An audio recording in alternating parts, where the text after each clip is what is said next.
গত বছর সাধারণ পরিষদের অধিবেশনের পূর্বেই আমরা গুম সম্পর্কিত আন্তর্জাতিক কনভেনশনে যোগ দিয়েছিলাম। এখন এর বিধানসমূহ জাতীয় ক্ষেত্রে বাস্তবায়নের জন্য প্রয়োজনীয় আইন প্রণয়নের কাজ চলমান রয়েছে। এবছর আমরা জাতিসংঘের নির্যাতন বিরোধী কনভেনশনের ঐচ্ছিক প্রটোকলে যোগ দিয়েছি এবং এর বাস্তবায়নে একটি স্বাধীন প্রতিরোধমূলক জাতীয় প্রাতিষ্ঠানিক ব্যবস্থা প্রতিষ্ঠার জন্য আমরা কাজ করছি।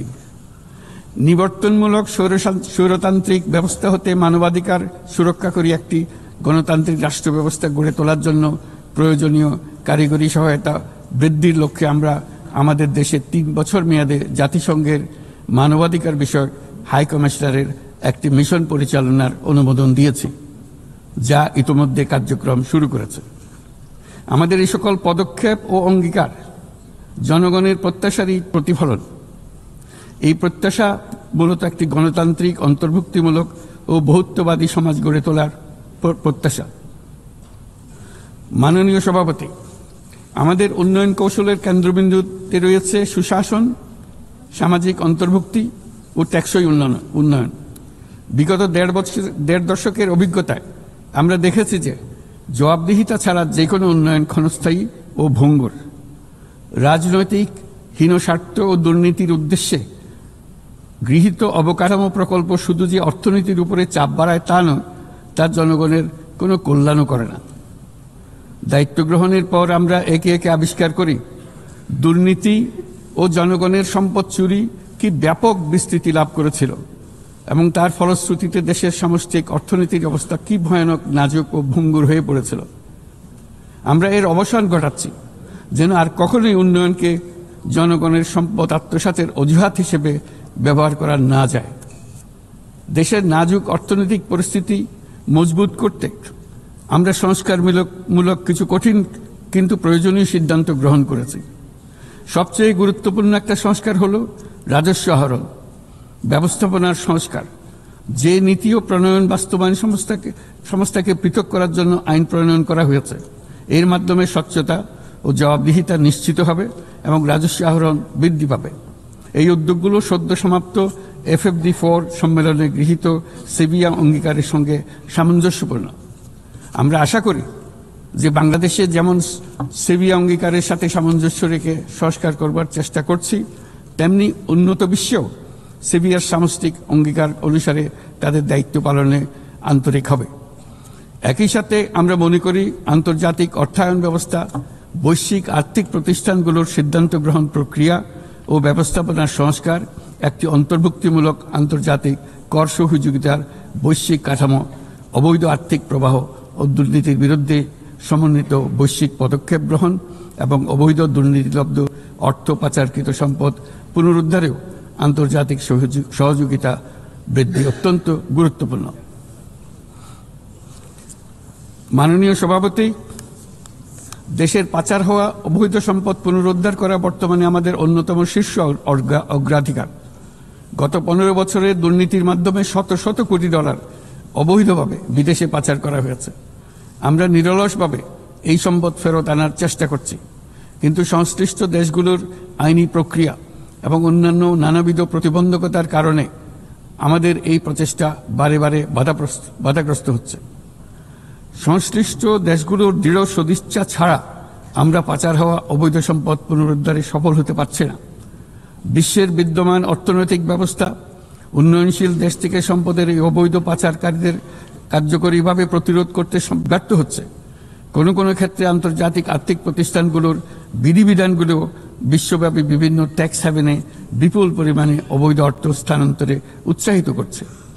তাই যেসব দেশ ও প্রতিষ্ঠান এই পাচারকৃত সম্পদ গচ্ছিত রাখবার সুযোগ দিচ্ছে, তাদের আমি আহ্বান জানাচ্ছি তারা যেন এই অপরাধের সঙ্গে শরিক না হয়।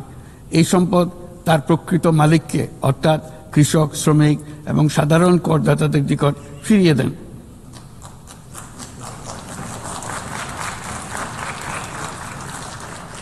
আমি উন্নয়নশীল দেশ হতে সম্পদ পাচার রোধে কঠোর আন্তর্জাতিক বিধিবিধান প্রণয়ন এবং এর প্রয়োগ নিশ্চিতের প্রস্তাব করছি।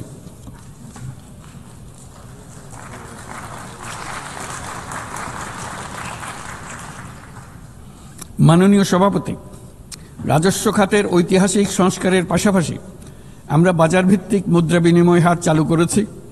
ব্যাংক খাতে অ্যাসেট কোয়ালিটি রিভিউ, নতুন ব্যাংক রেজলিউশন অধ্যাদেশ, আসন্ন ডিপোজিট প্রোটেকশন অধ্যাদেশের মাধ্যমে শৃঙ্খলা ও স্থিতিশীলতা ফিরিয়ে আনছি। পুঁজিবাজারে সংস্কার, টাস্কফোর্স ও শক্তিশালী তদন্ত ব্যবস্থার মাধ্যমে তদারকি আধুনিকীকরণ করেছি। সরকারি ক্রয় ব্যবস্থায় ডিজিটাল টেন্ডারিং বাধ্যতামূলক করা হয়েছে এবং স্বার্থের সংঘাত সংশ্লিষ্ট তথ্য প্রকাশ বাধ্যতামূলক করা হয়েছে। পাশাপাশি নতুন পাবলিক অ্যাকাউন্টস অডিট অধ্যাদেশের মাধ্যমে জবাবদিহিতা আরও জোরদার করা হয়েছে। শুধুমাত্র আর্থিক স্থিতিশীলতা অর্জনের সীমাবদ্ধ না থেকে আমরা বিনিয়োগ বান্ধব পরিবেশ গড়ে তুলছি।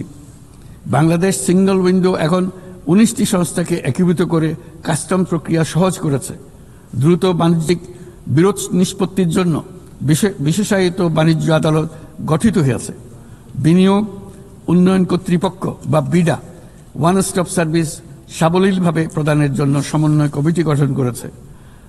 নিয়ন্ত্রণ কর্তৃপক্ষগুলোকে একই ছাদের নিচে নিয়ে আসা হয়েছে এবং ভিসা ও ওয়ার্ক পারমিট প্রক্রিয়া সহজ করা হয়েছে। এফডিআই, হিটম্যাপ ও জাতীয় সেমিকন্ডাক্টর টাস্কফোর্স বিনিয়োগকারীদের কাছে উচ্চ সম্ভাবনাময় খাতগুলোর তথ্য সহজ ও স্বচ্ছভাবে তুলে ধরছে। বাণিজ্য লজিস্টিক্সেও উন্নতি ঘটেছে।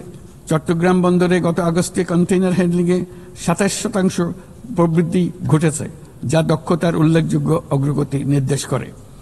এসব উদ্যোগ অর্থনৈতিক শাসন ব্যবস্থাকে যেমন সুদৃঢ় করেছে, তেমনি বিনিয়োগকারীকেও নিরাপদ করেছে। এইসব সংস্কারের ফলে বাংলাদেশ এখন টেকসই ও অন্তর্ভুক্তিমূলক বিনিয়োগ ও অর্থনৈতিক প্রবৃদ্ধির এক পর্যায়ে প্রবেশ করেছে। এর পাশাপাশি এত স্বল্প সময়ে অর্থনৈতিকভাবে ঘুরে দাঁড়ানোর পেছনে আমাদের প্রবাসীরা গুরুত্বপূর্ণ অবদান রেখেছেন।